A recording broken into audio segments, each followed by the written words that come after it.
UP police constable के 119 केंद्र पर फर्जीवाड़ा सामने आया। क्या आप चाहते हो परीक्षा टले या नहीं, एक बार कमेंट करके बताइए। हेलो मेरे प्यारे बच्चों, उत्तर प्रदेश पुलिस परीक्षा के कुछ केंद्र ब्लैकलिस्टेड हो चुके हैं, जिसके बारे में एक आर्टिकल छापा है। किसने? पंकज विजय जी ने, वरिष्ठ संवाददाता है प्रयागराज के। उसके अंदर उन्होंने बताया कि क्यों ये ब्लैकलिस्टेड हुए हैं, किन कारणों से ब्लैकलिस्टेड हुए हैं, जिस वजह से एक चर्चा बहुत तेजी से चल रही है कि क्या परीक्षा टल सकती है। तो वो सारी चीजें जो भी आर्टिकल में लिखा हुआ है वो सारी चीजें हम यहाँ पर पढ़ेंगे, जो कि ट्विटर पे उन्होंने ट्वीट भी कराया जस्टिस फॉर ऑल ने। यहाँ पे पूरा आर्टिकल है, इस पूरे आर्टिकल को पढ़ेंगे। पर उससे पहले मेरे प्यारे बच्चों, कुछ बच्चे जो कि लगातार डिमांड कर रहे थे कि सर आपने क्लास नहीं ली, कोई एक क्लास तो ऐसी दे दो यूट्यूब पर जिसे पढ़कर आपका पूरा मैथ्स क्लियर हो जाए। तो बच्चों, पूरी मैथ्स का रिवीजन 20 घंटे का एक वीडियो आपके यूट्यूब के चैनल टॉप तक पर डाल दिया गया है, जिसे आप 20 hours maths by Rahul sir top तक सर्च करोगे तब भी आपको मिल जाएगा। उसी में से पूरा आएगा। पर अब मुद्दा यह है कि क्या पेपर टल तो नहीं जाएगा या पेपर होगा भी कि नहीं होगा। तो देखिए, अभी मैं आपको पूरा क्लियर करता हूं कि इसके अंदर इन्होंने पूरी तरह से क्या लिखा है। इस पूरे को पढ़ लेते हैं। तो एक बार चलते हैं ट्विटर पे ही चलते हैं। तो ट्विटर पे जस्टिस फॉर ऑल पर आ गए हैं, आप भी जा सकते हो। अगर आपको जाना हो तो आप सिंपल मेरे पास जाना, राहुल देशवाल में मैंने इनको भी वो कर दिया, रिट्वीट कर दिया, जिससे बच्चों तक एक खबर पहुंच पाए। जस्टिस फॉर ऑल पे जाओ तो उत्तर प्रदेश पुलिस कांस्टेबल भर्ती के लिए चयनित परीक्षा केंद्रों में कुछ परीक्षा केंद्र ब्लैकलिस्टेड किए गए। किसने लिखा ये? पंकज विजय जी, वरिष्ठ संवाददाता प्रयागराज। क्या लिखा हुआ है यहाँ पे? यूपी पुलिस की सिपाही भर्ती 2024 की परीक्षा से पहले ही नकल माफियाओं की साठगांठ सामने आने लगी है। नकल mafia doctor KL Patel gang की सेटिंग की शिकायत पर परीक्षा केंद्रों की स्क्रूटनी की गई है।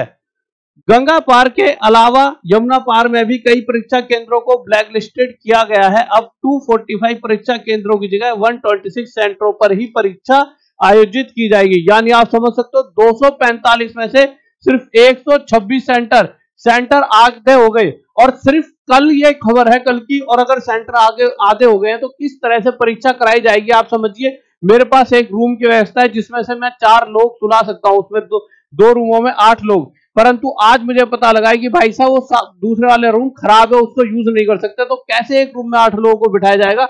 ये बहुत ज्यादा मतलब सोचने वाली बात है। आगे देखते हैं क्या लिखा हुआ है। 126 सेंटरों पर ही परीक्षा आयोजित की जाएगी। स्क्रूटनी में कुल 119 सेंटर कम किए गए हैं। यूपी पुलिस, अगर 119 सेंटर कम करने का मतलब क्या है कि कितने बड़े लेवल पर धांधली चल रही होगी कि आधे सेंटरों पर धांधली ही होने वाली थी कि एक साथ 119 सेंटर कम किए गए हैं और एक दिन में सारा का सारा सिस्टम उलटफेर हो जाए, ये तो बहुत बड़ी बात है।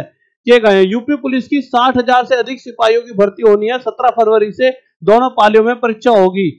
प्रयागराज में सबसे ज्यादा अभ्यर्थी परीक्षा देंगे। बताया जा रहा है कि इस परीक्षा के लिए कुल 245 परीक्षा केंद्रों की सूची तैयार कर यूपी पुलिस भर्ती बोर्ड को भेजा गया था।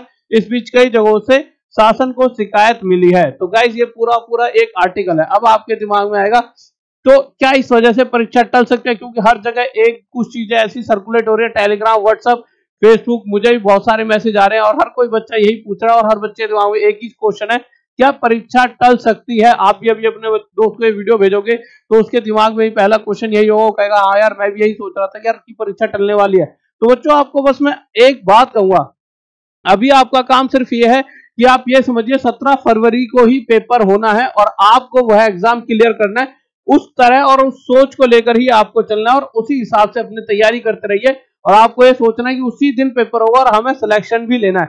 आप ये मत मानकर चलिए कि टल सकती है, क्योंकि जैसे ही आप अपने दिमाग में नेगेटिविटी लाओगे तो आप पढ़ाई करनी कम कर दोगे और आखिर के जो ये दिन है आपके 3, 4, 5, 6 दिन जो आपके बचे हैं, इन दिनों से बहुत दिक्कत क्रिएट होगी। आप समझिए 2, 3, 4 दिन जो होते हैं खास दिन है, इसी की तैयारी आपको और निखार देगी। और उसी तैयारी में 4 चांद लगाने के लिए आपको जैसे बताया कि मैंने भी एक वीडियो डाल दी है। बहुत सारी दिक्कतें हैं जिस वजह से मैं अभी ढंग से क्लासेस नहीं ले पा रहा था, पर मैं साथ में कुछ वीडियो मैंने रिकॉर्ड करी जो ऐसी वीडियो है कि इस 20 घंटे की सिर्फ एकमात्र वीडियो से बहुत सारे बच्चे यार बहुत सारी चीजें नहीं पढ़ सकते, इतना सारा रिवीजन नहीं कर सकते। इस 20 घंटे को पढ़कर चले आइए, इसमें हर वो क्वेश्चन आपको मिल जाएगा जो आपके एग्जाम में आने वाला है। पहले भी मैंने बहुत सारी चीजें ऐसी करी हैं जिसमें हर बार सेम टू सेम क्वेश्चन फंसते आए हैं। तो ये वीडियो आप पढ़ लेना, इससे आपको बहुत पॉजिटिविटी मिलेगी। जब आप एग्जाम में बैठोगे तो आपको लगेगा कि यार हाँ, हम वही पढ़कर आए जो एग्जाम में आएगा, क्योंकि अब आपके पास वो टाइम नहीं कि 1 साल का सिलेबस पूरा कंप्लीट यहाँ पे करने बैठे हो। उसके लिए आप सिंपल या तो टॉप तक सर्च कर लो या 20 hour maths by Rahul sir top तक सर्च करोगे तब भी आपको ये वीडियो मिल जाएगी। और आप अपने दिमाग में सिर्फ यही सोचे कि अभी एग्जाम होना है। हाँ, बहुत सारी धांधलेबाजी चल रही है, परंतु आप अपने कर्म को करिए। आपका कर्म है कि आपको एग्जाम देना है, अच्छे तरीके से देना है। एग्जाम टलेगा नहीं टलेगा वो एक सेकंड पार्ट है, उसके बारे में आपको नहीं सोचना है। और अपने दोस्तों से पूछिए उनकी क्या राय है, और उनको भी कहिए कि भाई राय तेरी चाहे जो भी हो, अपनी पढ़ाई को पूरी तरह से करे। ठीक है guys, okay, bye, love you, जय हिंद, जय भारत। फिर मिलते हैं मेरे भाई इस वीडियो के अंदर मैथ्स की 20 घंटे की। Bye, love you. और एक बात सभी बच्चे कमेंट करके बताएंगे क्या परीक्षा टलनी चाहिए या नहीं, एक बार सभी बच्चे कमेंट करके बताएंगे।